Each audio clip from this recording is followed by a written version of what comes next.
ओम श्री सिद्धभैरवाय नमः.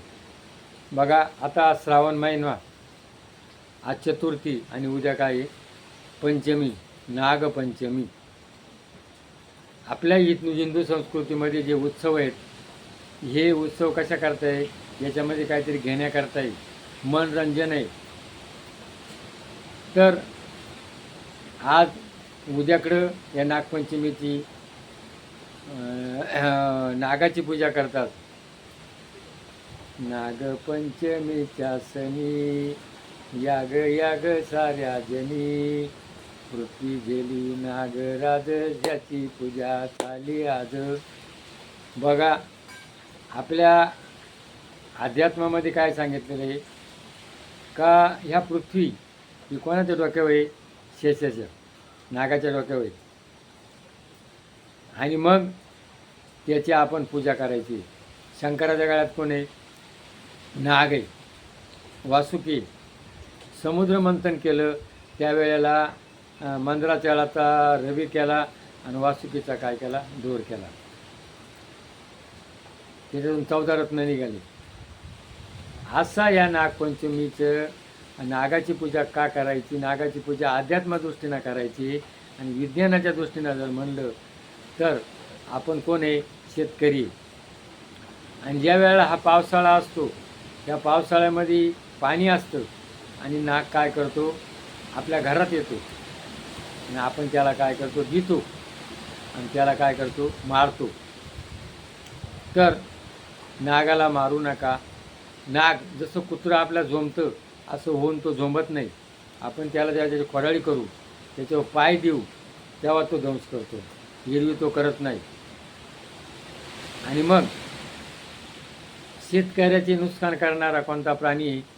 उंदीर, घुशी. उंदराचं 2.5 महिन्यामध्ये तो जमतो आणि एक वेळा त्याला 10-12 पिल्लं होतात. म्हणजे सगळ्या प्राण्यामध्ये जास्त उत्पन्न कोणाचे? उंदरांचे. झटक्यानं होणं आणि ते पिल्लं होणं.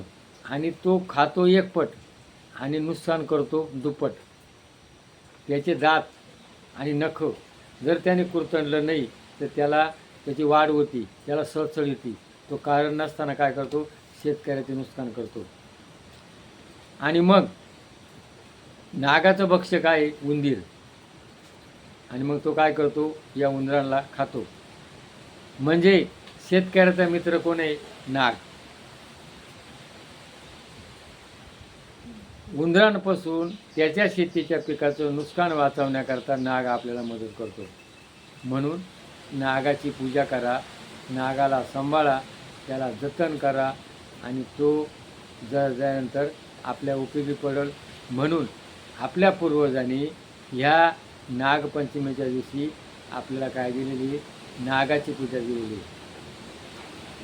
आणि मग आपण नागपंचमीची पूजा करतो त्यावेळेला त्या नागाला काय वाहतो? हरळी आणि आगाडा. आता हे हरळी आगाडा जे आहे ते शरीरातलं विष कमी करायचं काम कोण करतं? हरळी. मूत्रपिंड साफ करते हरळी. आणि आगाडाचं सर्पाचं विष, विंचाचं विष, नागिन, मुतखडा, दातदुखी अशा अनेक विकारावर तो आगाडा चालतो. आणि मग ह्याच दिवशी भक्त प्रल्हादा, त्याचे बाप कोण होता? हिरण्यकश्यप.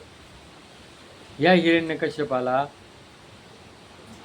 भगवंताला नरसिंहाचं रूप घेऊन आणि आपल्या उमऱ्यावर बसून आणि नखानी त्याला मारलं आणि प्रल्हादाचा सांभाळ केला.